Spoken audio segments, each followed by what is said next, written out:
ladies were a good time in the boat too. They really enjoyed it. Caught a lot of fish and had a ball. Welcome back, everyone, to another episode of the Minnesota Rackstars podcast. I am your host, Joe Call, and this week marks the opener of the 2026 fishing opener here in the state of Minnesota. So we are sitting down with the fish guide, Nick Retka, and we are going to talk about things to expect going into this weekend, things you should double check on to make sure that your electronics and your boat are going to be running just fine, some troubles that you might encounter along the way, just a lot of things to kind of remind yourself or think about before going out here for the opener. It's one of the most exciting times of the year for us here in Minnesota and people in other states that come here for the opener. So we just go over and talk about a lot of interesting things related to fishing, I guess you could say. So we're excited about the fishing opener. We go over a lot of good content here, so I hope you guys are enjoying it. If you're on the way to the lake right now or going to be going to the lake this weekend, I wish you guys a lot of luck, but also make sure you're being safe out there. And that's kind of what we talk about a little bit here too, is all things related fishing, put it that way. So we're going to cut to the chase here and get after it. I hope you guys have a great day, and I hope you guys enjoy the podcast. Well, welcome back, everyone, to another episode of the Minnesota Rackstars podcast here, and I am sitting with the fish guide, Nick Retka, and one of the reasons why we're doing this podcast with Nick today is because this weekend marks the traditional fishing opener for the state of Minnesota, and what other place would you rather be fishing than here in the land of 10,000 lakes in Minnesota? But there's been quite a few changes this last year for you, Nick. First things first, how's dad life going? It's good. A little bit of a change, but it's been a lot of fun, and just watching her grow up so fast already too. She's 4.5 months old, but man, that time from like when she was just this small little thing and you thought she was so fragile, and now she's big and rolling over and laughing and giggling, and it didn't take long. See, that's the part for me. Was like I used to be able to go out and do whatever I wanted, whenever I wanted, and then all of a sudden when we had our first and our second, it's like, okay, I can't do this. But now I'm at the point where you guys stay in the house, I'm going outside, and I'm going to do X, Y, and Z, where in your situation, you're in that spot where you're like, I have to be here for her. If she wakes up, whatever, you kind of got to watch what's going on. So obviously a lot of lifestyle changes, I would assume, moving forward here. Yep. Nick brought little Colette over, and my wife and 2 little girls are hanging out with her right now, having a good time. But that was a big change, because last time we did the podcast, I don't think Colette was born yet, was she? Mm-mm. I don't think so. Yeah. So that was the first big change, and then getting on topic here, there's been a big change in the state of Minnesota as far as fishing goes, which allowed bass fishing to be open a little earlier. Or did it never close? It was closed technically during after like the fishing season closes in February for more game fish style species. It would close down until walleye opener, and then you were allowed to catch and release for 2 weeks until like Memorial weekend. That was the weekend where you could start keeping them then. But now, just enacted this year, you can actually go and fish bass year-round catch and release season. So you obviously have been out a few times already. What's it been like out there fishing with these new regulations we have here? It's been great. Yeah. I mean, I think the one day we were out there for like 7 hours and caught like 110 largemouth, and then went out to Mille Lacs too and caught some big brown ones out there. There was still ice actually on the lake when we were out there, but yeah, it was fun being able to just get out there and get after it rather than having to sit on your hands and just wait. So you were out on Mille Lacs with the ice was still out there? Yeah. You were in a boat? Yeah. So what part of the lake still had ice on it? Like the southern fifth of the lake had ice still. So I know that's the one area you want to kind of target a little more this year with your guiding services, Mille Lacs. What have you learned so far about Mille Lacs? It's big. No, I mean, I've been out there in the past and when I was younger and stuff too, but I've always just tried to avoid it because there's always a hassle with the boat accesses and just the wind in general. I mean, that lake can get choppy, and I've always looked at it as I want to have an enjoyable experience for everyone in my boat.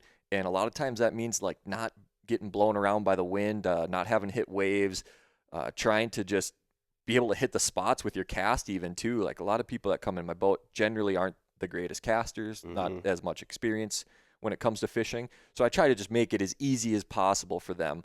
But with the fishery that Mille Lacs is, it's just hard to avoid it because it is just so good. Like those smallmouth out there right now are just gigantic. There was a 7.8 pounder caught the other day. I think that's the one thing that really intrigues me about Mille Lacs is you never know what you're going to pull up. I mean, you could pull up a state record. You could pull up a world record. I think there was a muskie that was just caught, or was that a repost or something? Wasn't there a muskie that was just caught that maybe broke a world record or possible world record? There's always people like tagging that world record, state record stuff to the muskies out there. But Sure. no, there's been some giants caught out there in the past. I mean, up to like 59 inches, which is insane.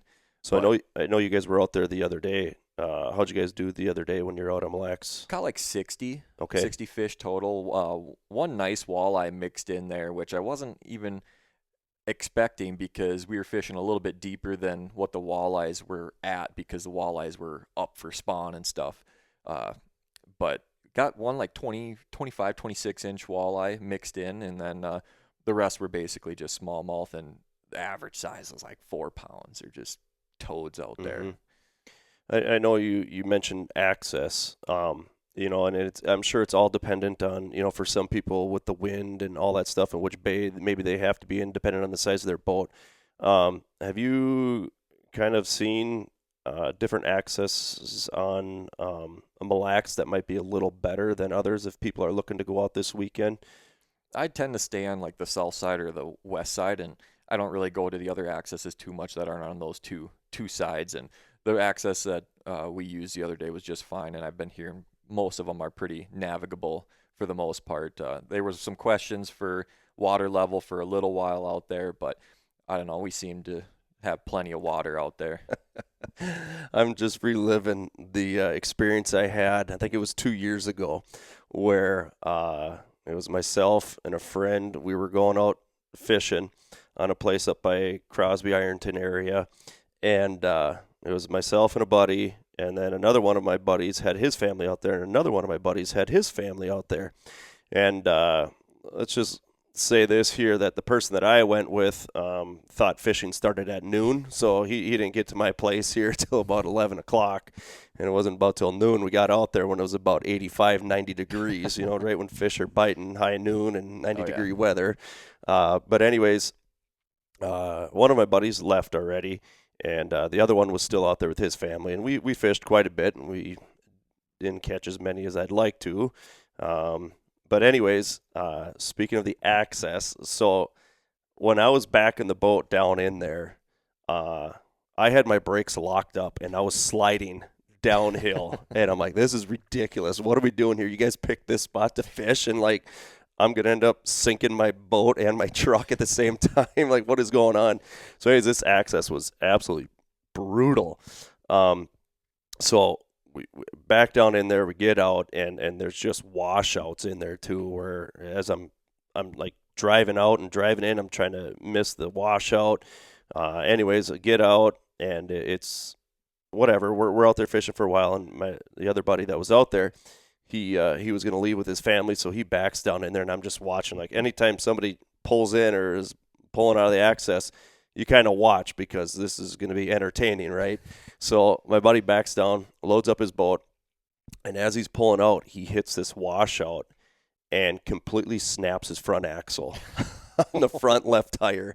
And there the tire sits flat, and the truck is laying on the tire. And I'm like, at first I didn't know what was going on. He was just sitting there. I'm like, what the heck? And other people were pulling up, surprisingly. But anyways, he's sitting there. So we drive over there, and we're like, what's going on? We look, and like, you got to be kidding me. Snapped the front axle, trying to get out of there. I'm like, man. So as far as funding and whatnot, accesses are important for our funding. We're, with our license and whatnot to keep those things accessible for people, so we're not snapping axles trying to get the boat out of the water. That wasn't a good day for him, to say the least. Well, in this state too, they have to fund a lot of accesses. Yeah. With all the lakes that we have, it's kind of amazing to think about how many different boat ramps there are in this state with every single lake. Some of the lakes having multiple accesses on the lake. Like, that's a lot. Yeah, no doubt.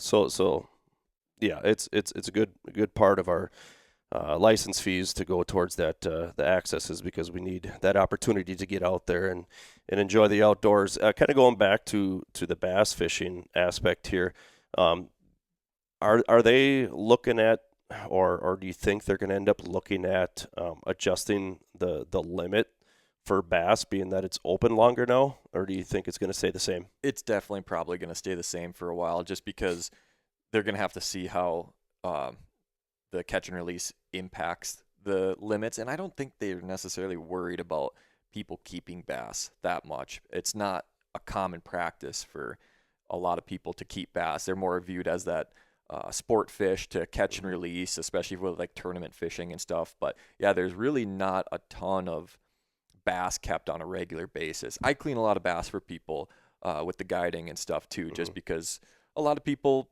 I mean, come from different areas of the country too, where it's normal to keep bass.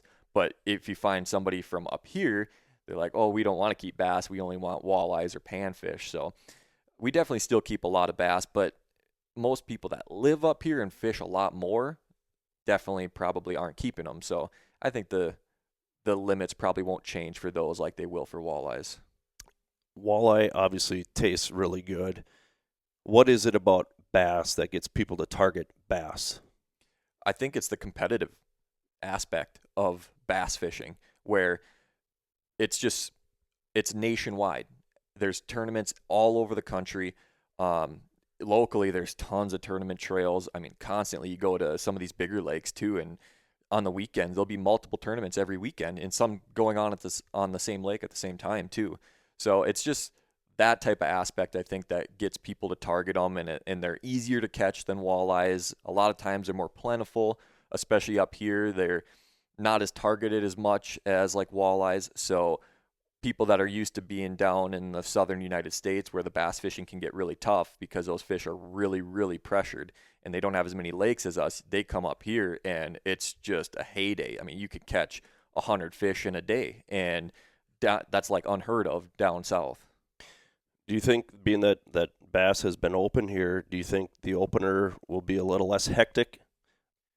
No. It'll still be the same? No, it's going to be the same. Yeah. I mean, the opener's hectic for one reason and one reason only. It's walleyes. Mm-hmm. I mean, that's why everybody's out there, and I don't think that a lot of bass guys really were the reason why the accesses were getting congested. I mean, yeah, they were out there still fishing, wanting to go fishing and stuff, but the demand for walleyes, I think, is really what makes the lakes busy.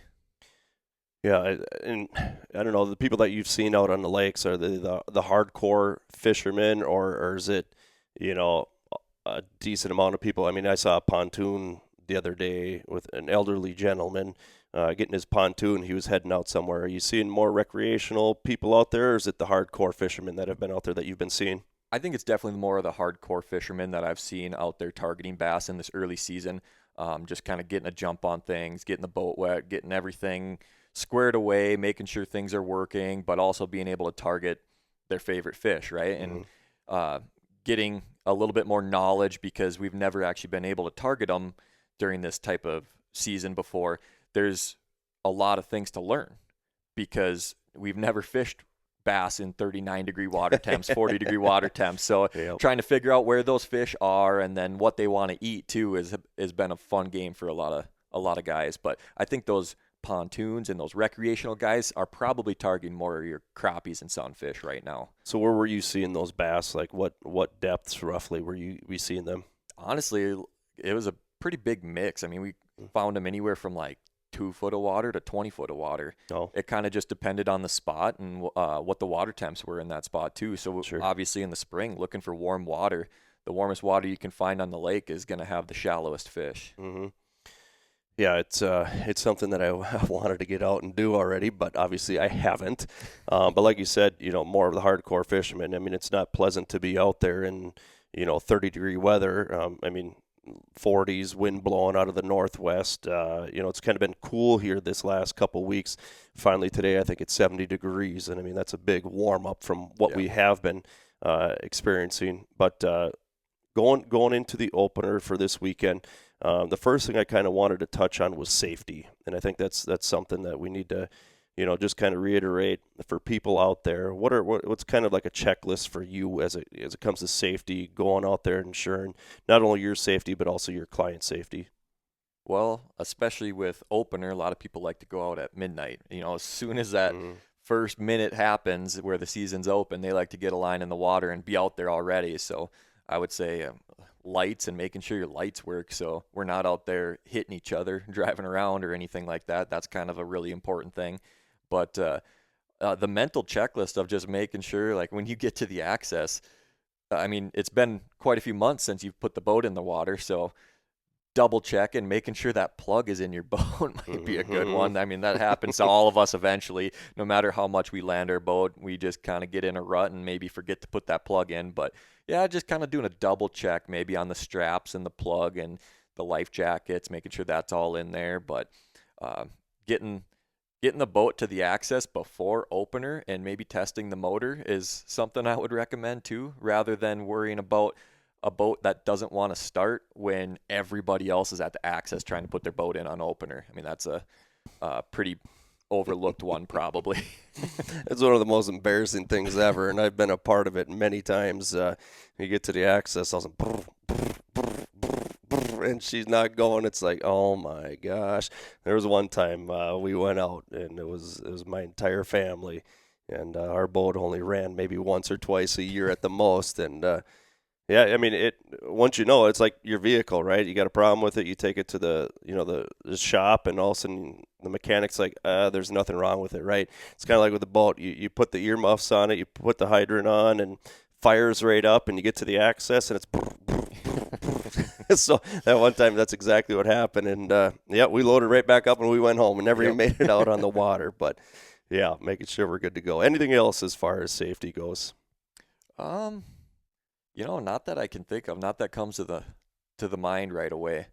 I mean, just trying to be respectful of everybody's distances and stuff too. I mean, that can prevent some quarrels because the extra people on the lake during that time. And I've seen and heard it from from people, but it's just kind of one of those things. We all want to get out there and enjoy it, so trying to respect each other and each other's space, but still, you got to go where the fish are too. That's the tough part. But have you ever seen anyone cast their line into somebody else's boat and say, "Oh, sorry"?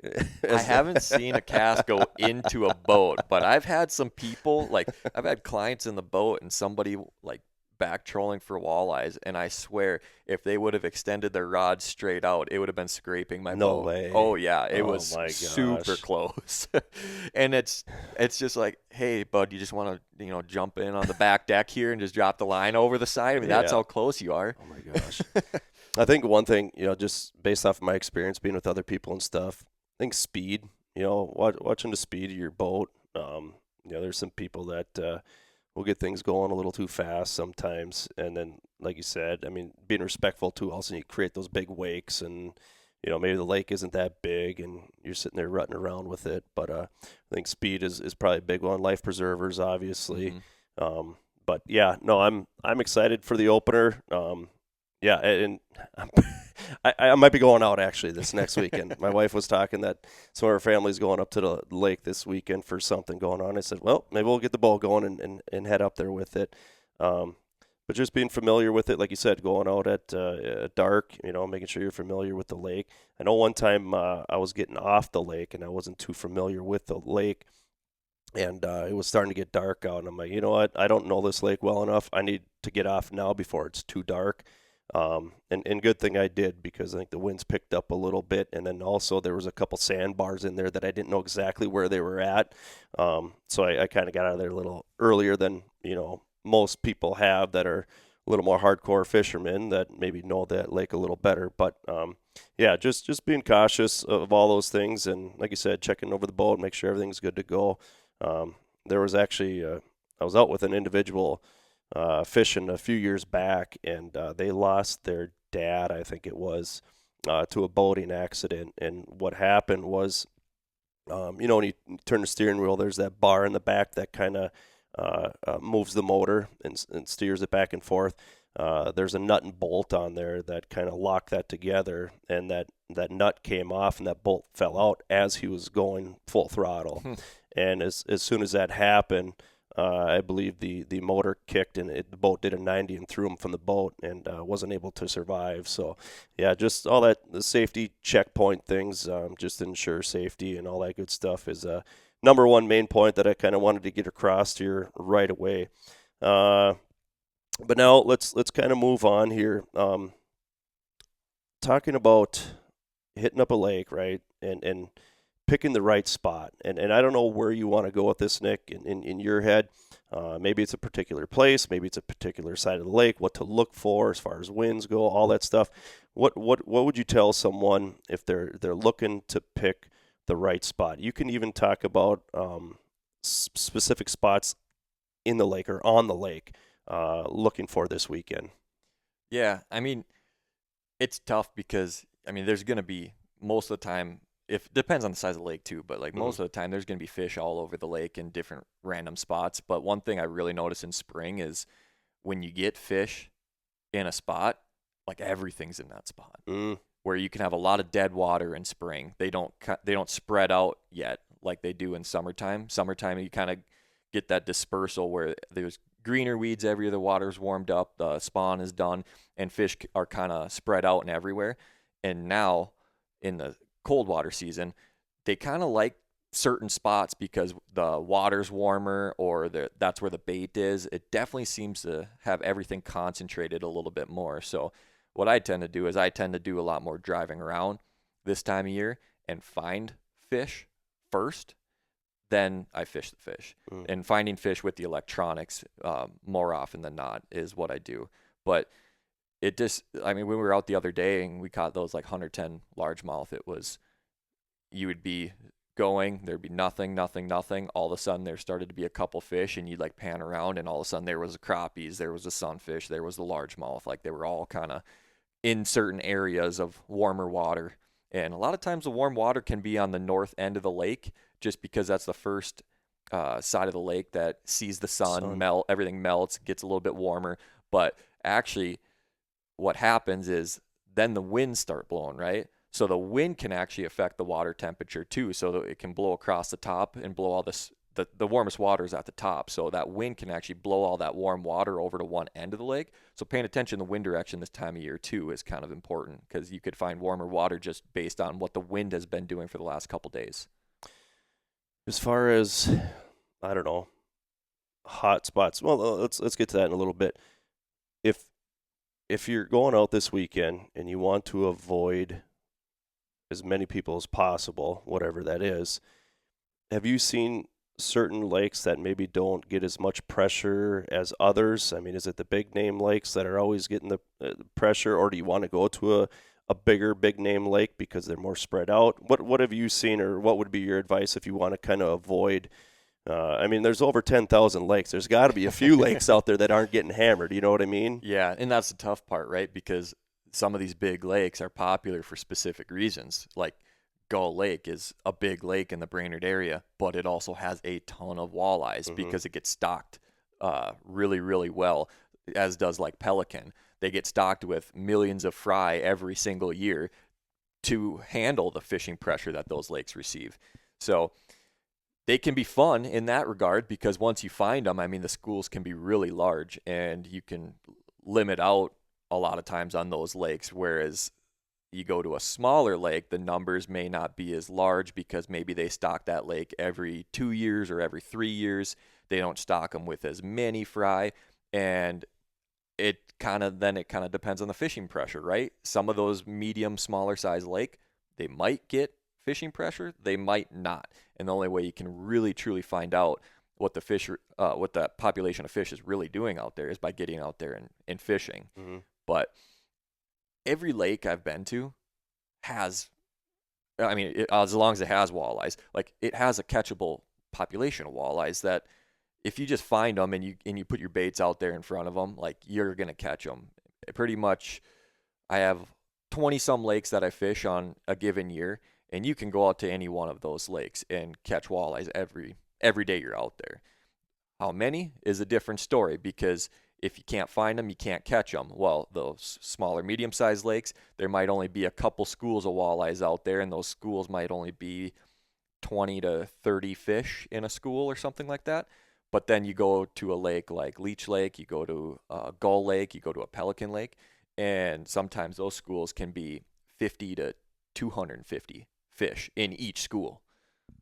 Where do you find that information, like the last time a lake was stocked, or what's all in there?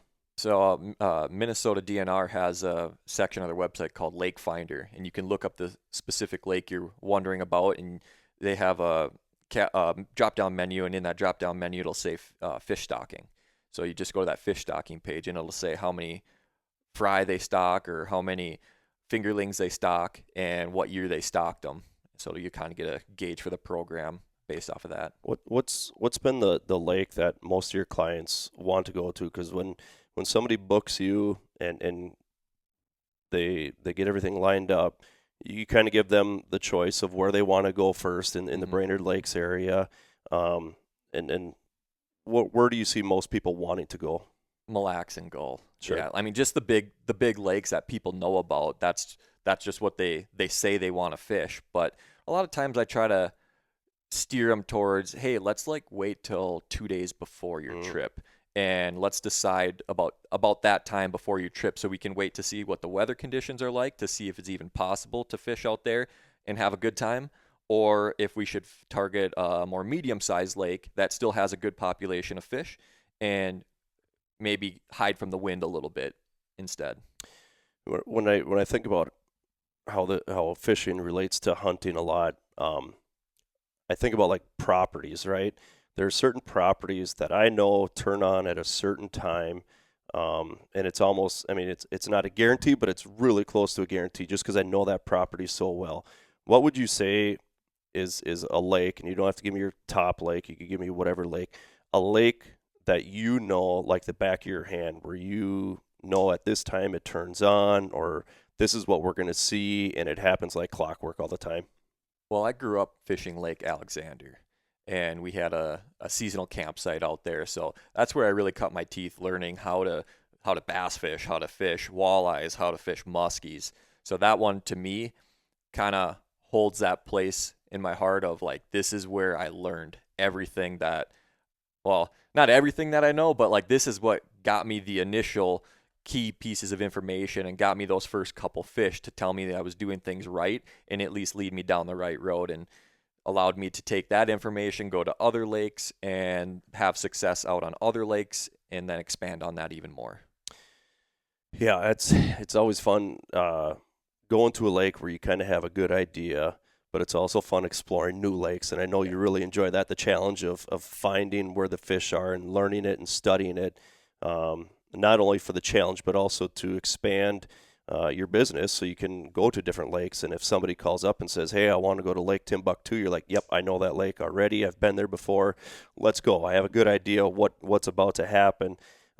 So with going into this weekend, just a general rule of thumb for basically where would you end up going on a lake this weekend that might give you your best bet to catch fish? And I know every lake is different, but just kind of a general idea where, say, a person doesn't have electronics, like myself, I don't have a whole lot of electronics on my boat. Should I be, like you were saying, maybe on the north end, the east end, west end, shallow, deep, just kind of give a general idea of what you're thinking right now, where you might be opening day. Yeah, are we talking walleyes or are we talking largemouth? Well, that's a great question. Let's start with let's start with walleye. Well, walleyes with electronics are going to be pretty difficult. Okay. With zero electronics, not knowing the depth or anything, that'd be really hard. But there is one type of tactic that I would say a person can do without electronics that you definitely can catch them. You just may have to, troll, because if you don't have a GPS either with lake maps to know generally where the areas are that you should be targeting, that could be difficult. But taking like a floating Rapala, an F11, and just trolling in as best as you can guess, like 3 to 6 feet of water, that has produced for everyone for decades. I mean, I remember that was one of the first things my grandpa took me to do for catching walleyes is we would just go out and troll shallow after dark with F11 Rapalas, and we would catch walleyes. So zero electronics, that's the only way I would actually go about it, because if you can't know what depth you're at, it'd almost be impossible to target walleyes. Yep. No, that makes sense. And I've never fished real early. I'm usually late to the game, if you will. But when you're talking about 2 to 3 to 6 feet of water, in my mind, I'm like, geez, you're catching weeds all the time. But there isn't a whole lot of weeds out there right now. So you can hit those depths and be just fine. You're not getting hung up all the time. So that makes a lot more sense for me. And I know you touched on bass a little bit right now, but maybe just hit on bass one more time about what they should be doing or looking for right now. Well, for the bass right now, I mean, you're looking at water, depending on the size of the lake. Smaller lakes will be a little bit warmer than larger lakes. Larger lakes the water temp won't be to spawning temperatures yet.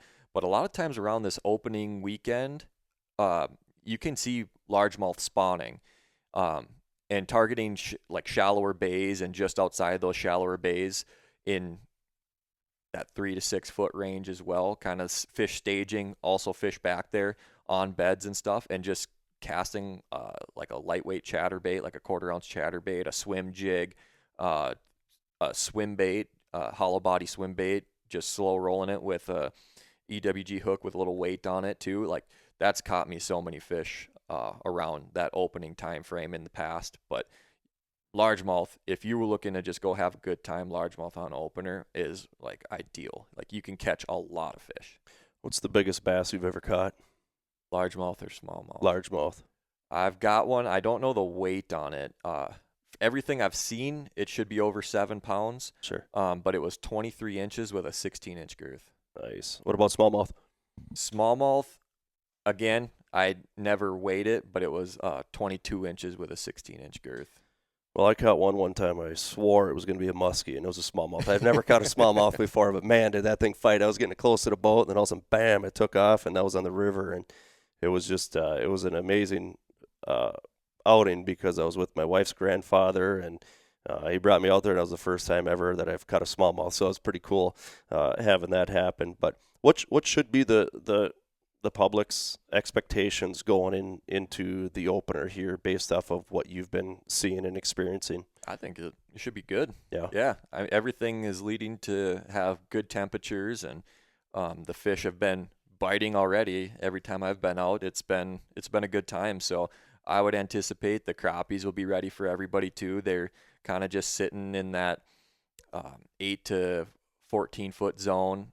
Depending on the lake, obviously, but kind of sitting in their pre-spawn area, staging just outside the spawning areas, and people have been jacking those up too. So on opener here, guy could go out, catch crappies during the day, fish walleyes during prime time, catch bass during the day. I mean, if you really got after it, you could catch a lot of fish.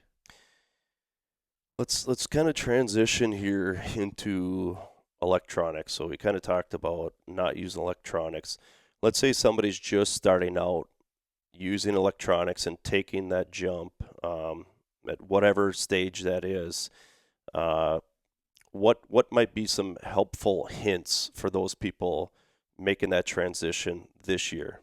You want like what to buy, Yeah, let's start there. That's a great point. Yeah, what should a person who's basic beginner like myself, what should I go out there and possibly look at getting? So they make tons of different electronics nowadays with all these different features. The most talked about and the most controversial being live scope. But nowadays, a guy can get a Humminbird unit with some of the best side imaging available for a pretty reasonable price and with a decent sized screen as well.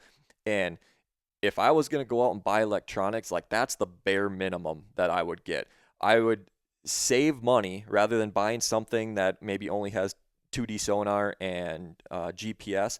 I would save money until I could at least get something with mega side imaging, because at least that way, once summer comes, you're able to scan for structure a little bit better and have a little bit more success probably in the summertime than just having a standard 2D sonar. Because 2D sonar, it'll give you hard bottom, soft bottom. It'll show you some fish sometimes, but the clarity and the separation between a fish and bottom becomes difficult on 2D sonar. Whereas if you buy a unit with side imaging, and if that side imaging unit also has down imaging, the down imaging separates the bottom from the fish a little bit better. So you could see fish that are, slightly off bottom, and that's kind of the way how you identify them.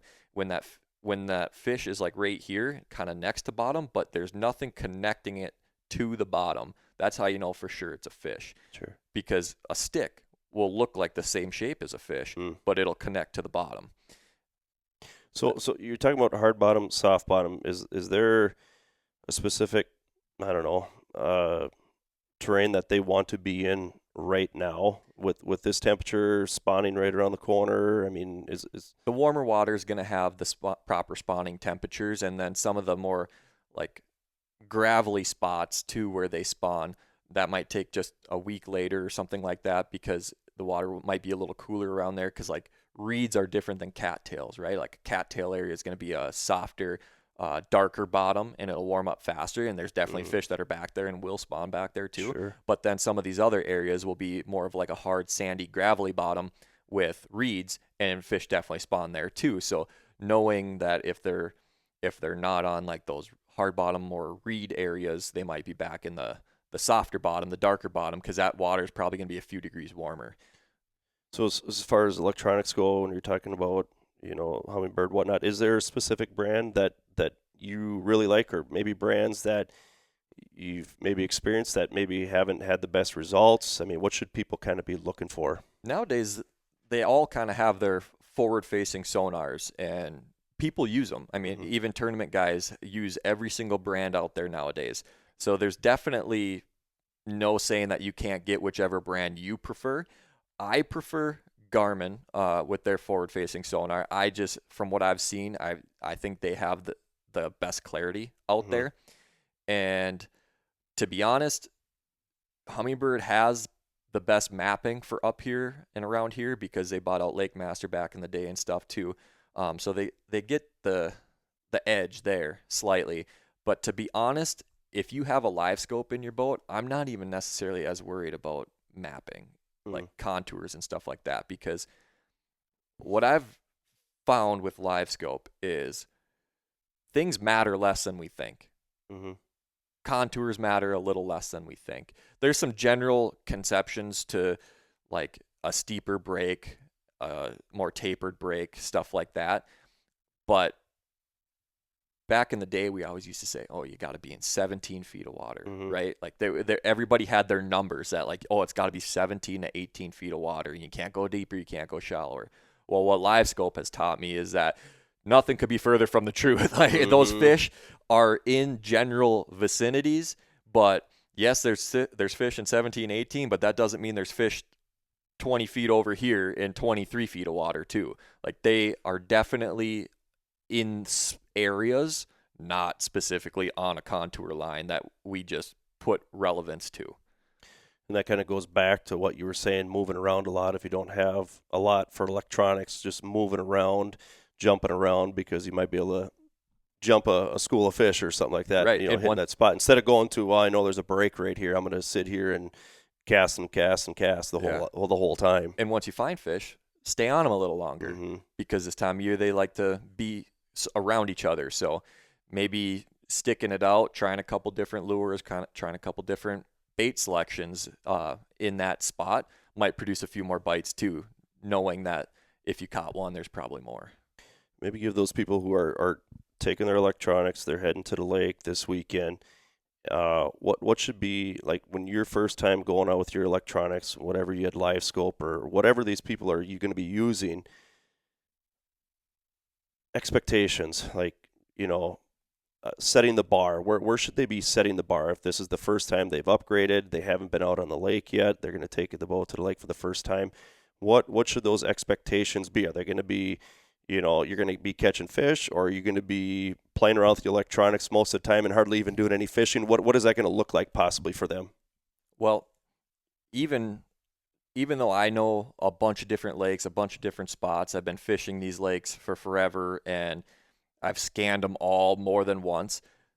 I still go out there and I put my live scope in the water and I just drive. Mm-hmm. And I try to take the temperature of the lake, right? So just because it says one thing doesn't mean that's exactly what it's going to be on, like for temperature, let's say even. I may think, okay, because the temperature is this, they're definitely going to be here. They might, but they might not. And using those electronics to find fish first is the way I like to do it. If you have electronics and you just want to go out and go to spots that's sometimes a good way too to kind of get to know your electronics, because you should be on fish because you've caught fish every year there, every opener for the last 10 years, right? Mm-hmm. And now you got this new unit, let's call it a live scope, right? Go to those spots, turn on the live scope, fish how you normally would, but kind of pay attention. Pay attention to what's going on the graph. Don't maybe let it influence you the first time out, because even when I first got a live scope, it really took me, it took like a month to really truly understand what I was looking at and how I can actually utilize that tool to make me better. Obviously everybody says, oh yeah, point it at a fish, see the fish, cast to the fish, and you catch it right away. It's the magic silver bullet everybody's been waiting for in this fishing industry. And it couldn't be further from the truth. But use that technology, or have that technology running and learn from it the first couple times out. Don't necessarily completely change the way you fish right out of the gate, but pay attention and try to take some mental notes, because I think what that'll do is that'll help you kind of understand the fish and what the fish are doing, and then maybe give you some ideas of some unique ways to target these fish. And maybe all of a sudden you start fishing the spot that you've always fished, and you're scanning and you're looking up shallower this time of year, and you're like, oh man, I've always fished 17 feet of water, but having that live scope pointed shallow, there's fish right there in 10 feet of water. And I've never fished those fish because I've always stuck way out here. So learn from it, I would say, your first time out, even if it's side imaging, right?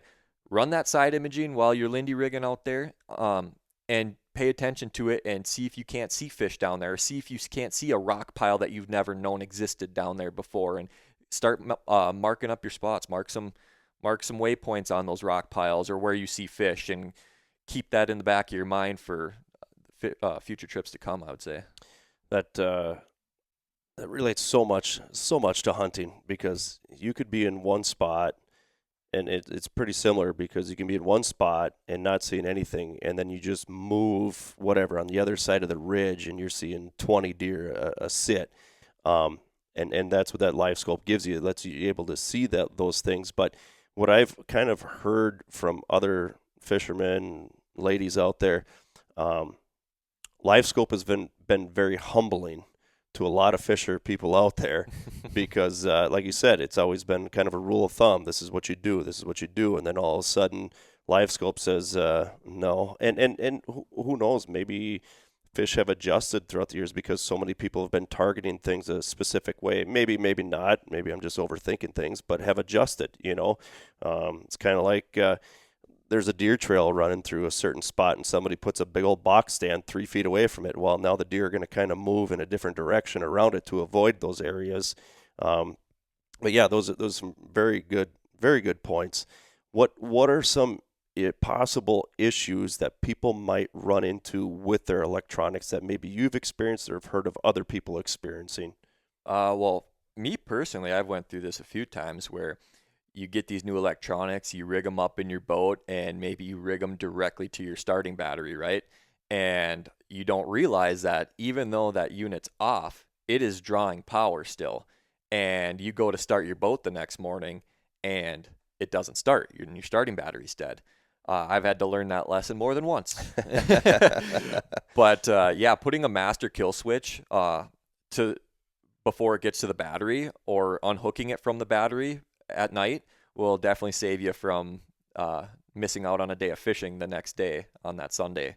So I would definitely keep that in mind whether you run it to your panel on your dash or your boat, and then you just run it to your master power through there, or you add an additional shut off or just unplug it. I would do one of those three things because I've ran into it way too many times where other people have also done the same.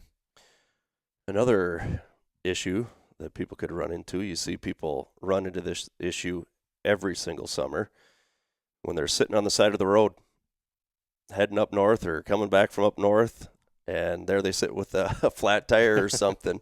Make sure those tires are aired up, or you got that spare width or whatever. Knock on wood, that doesn't happen to one of us here. But yeah, just kind of those checklist things.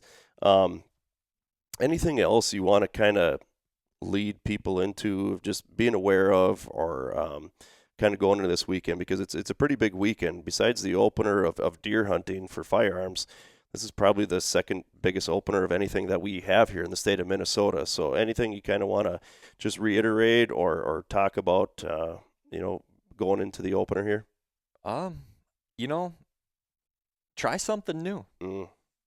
I find a lot of people kind of get stuck in a rut of doing the same thing every opener, or fishing the same spots, or running the same baits or anything like that.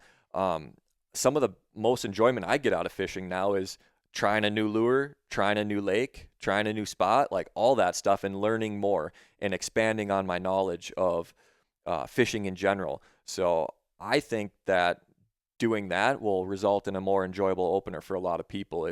Whether it's targeting a different species that you wouldn't normally target on opener, maybe you're a walleye guy and you choose to go for bass during the middle of the day just to occupy some time and try to do something fun. But yeah, get out and do something different.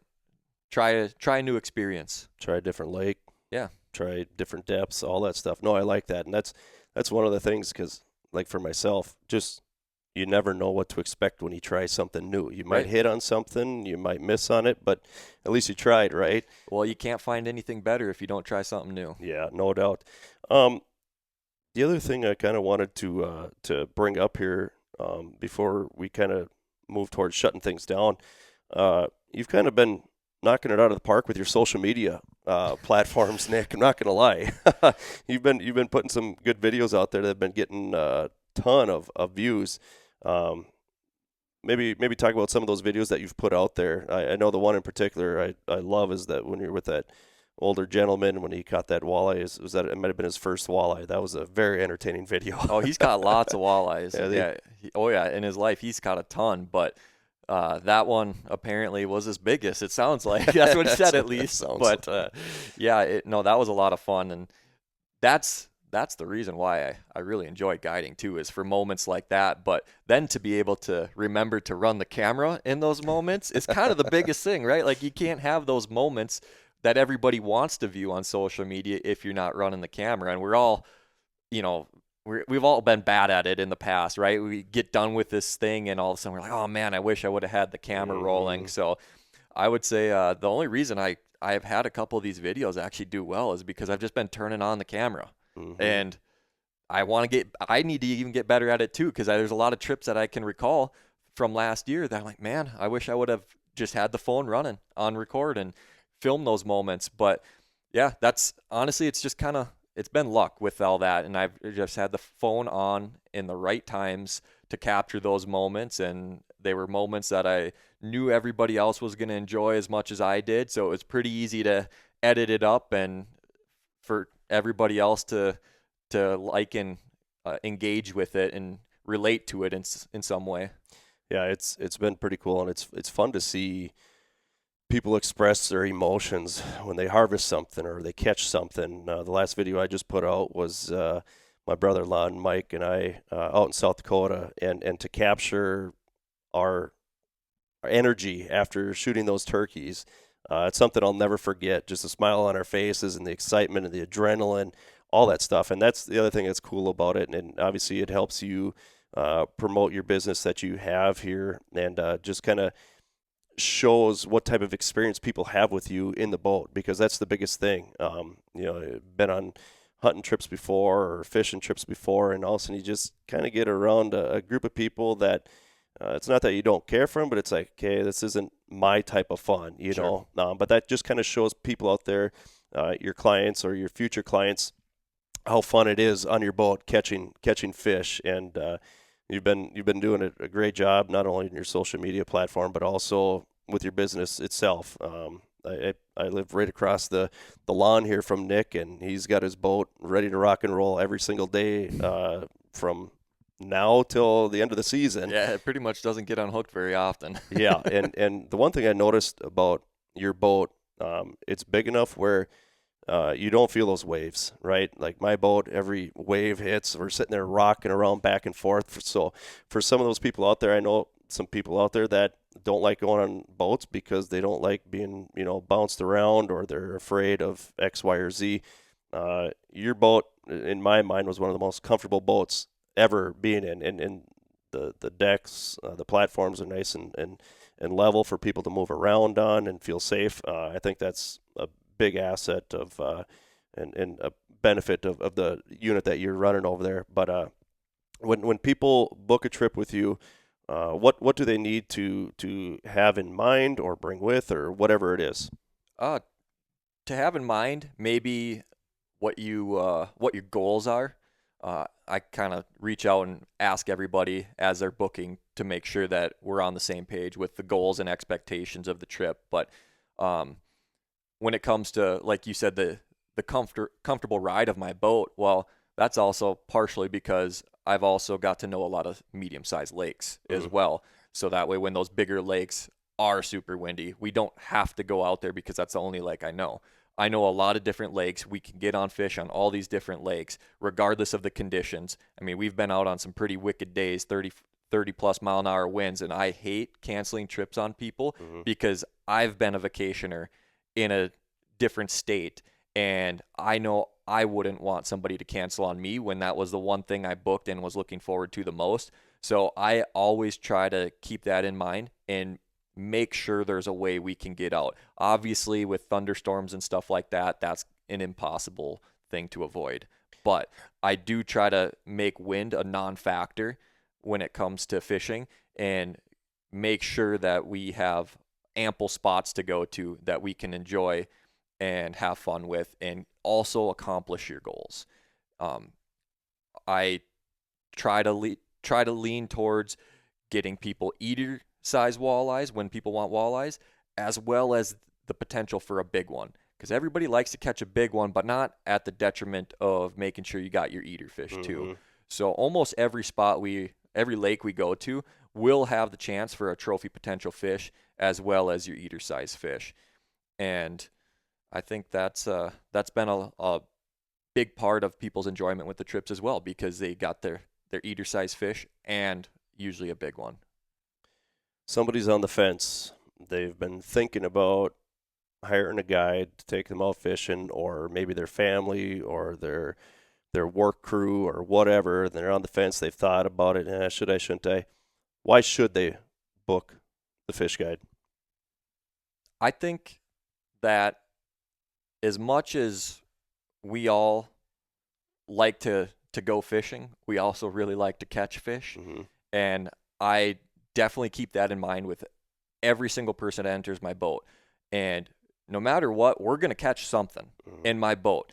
Now, I'm going to do the best I can to get on as many walleyes as we possibly can, but we know how it gets in the late summertime and things get a little slower too. So I definitely know spots where we can go and get walleyes, whether it's early in the day or maybe later in the day, but then also add in a couple other species. And I think that can make it a lot more fun, and also is maybe a thing to consider too, where you haven't fished smallmouth much before, but you want walleyes because you want to have a fish fry.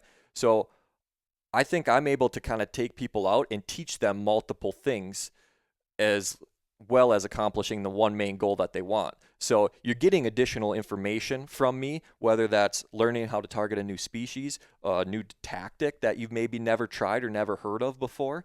I have a lot of people that I've taught things to, and then I get pictures a week later while they're on their vacation still, and they show me pictures of big fish that they caught. They're like, we did exactly what you told us to do on our lake that we were staying on.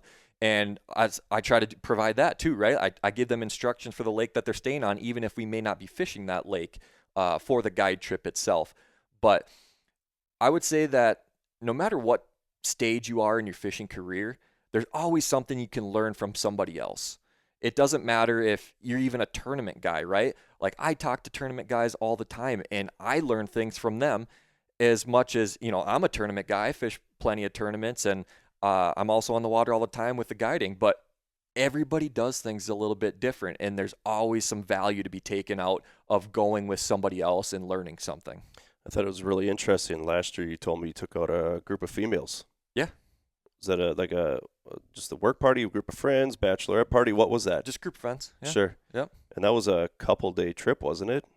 Or a couple-day outing that you had? I think it was 2 days, yeah. Yeah. So it's not just guys we're talking about here. Oh, it's ladies as well. Yeah, the ladies were a good time in the boat too. They really enjoyed it, caught a lot of fish, and had a ball. And I get a lot of actually bachelor parties, get some bachelorette parties that they want to do something like this with. I got a couple corporate trips that I do where people bring in their clients and take them fishing for a couple days. I even have this one group, they book me for a whole solid week, and then they just have their clients kind of filter in throughout the week. So they'll have a couple clients for 2 days, they leave, they'll have a couple more clients for 2 days, they'll leave, and then they'll fish themselves or whatever on the final day and just kind of get to enjoy just being up in the lake country for a whole entire week. And they book every year. They book a whole week every year and have a fantastic time. This just popped into my head right now. What's the coolest scenic lake that you've fished here in the state of Minnesota? What lake do you like going to just for the scenery? Ooh, that's a good question. I mean, not specifically for the fishing itself, but just go there like, this is fun. I love fishing this lake because of whatever it is. Yeah, I mean, some of the mines in Crosby are kind of cool because they're super deep, they're super clear, and you can see literally trees coming up from the bottom all the way just below the surface. Wow. Because of it being mined and then flooded and stuff. And it's got some rolling hills out there too, a very undeveloped area as well. But that's a cool experience. It's really eerie too the first time because you're kind of looking in the water and it's just this straight shelf down, and then all of a sudden you drive 100 feet and you're in 250 feet of water. Wow. So that's a little eerie actually for some people, but it is cool and scenic. Otherwise, I really like Rainy Lake too, all the way up on the border. Sure. Because we tend to go fish out there and drive into the Canadian side, and it's just beautiful up there. I mean, that's boundary water stuff.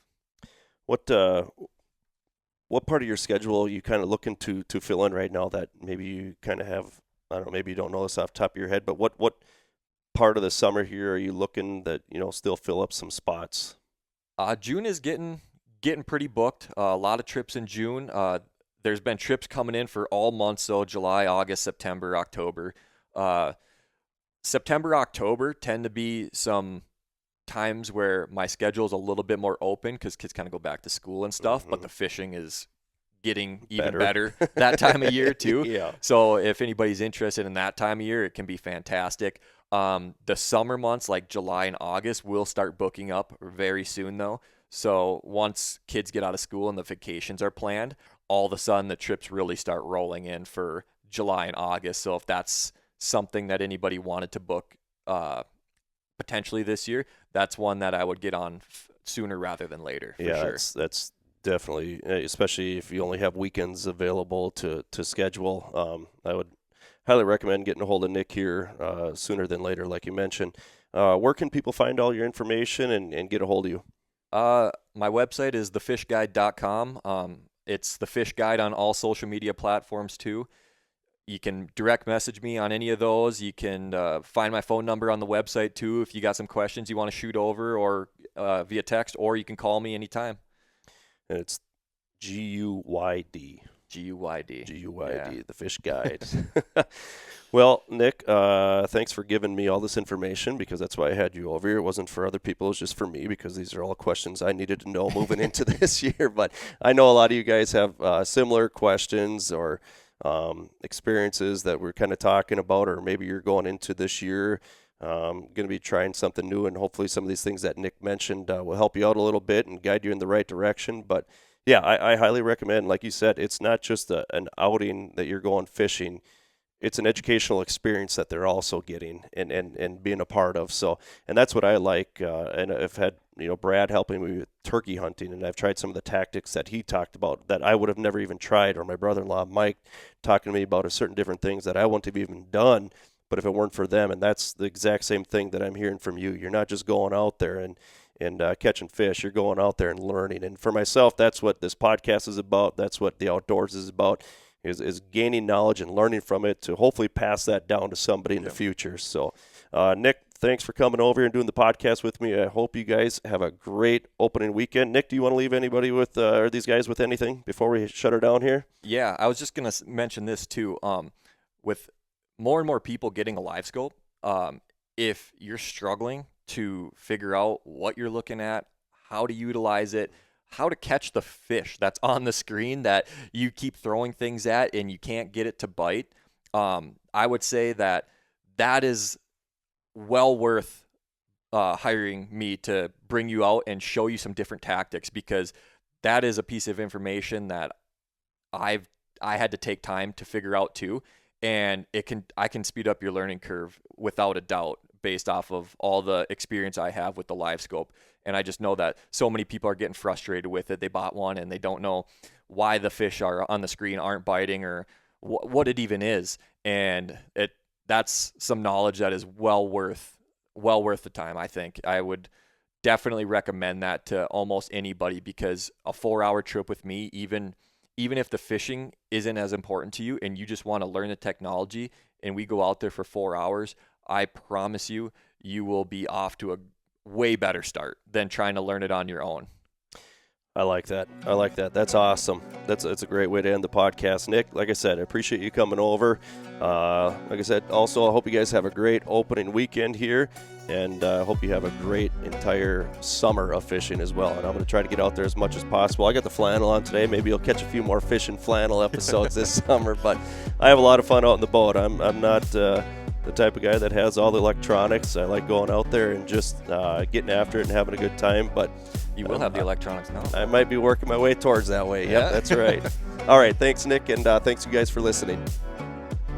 Well, thanks for listening this week, you guys. I'm excited. I'm excited for the fishing opener to get out there and do some fishing, but not only just fishing, but for it to warm up finally around here. We finally have some good temperatures to get out and about and enjoy the outdoors.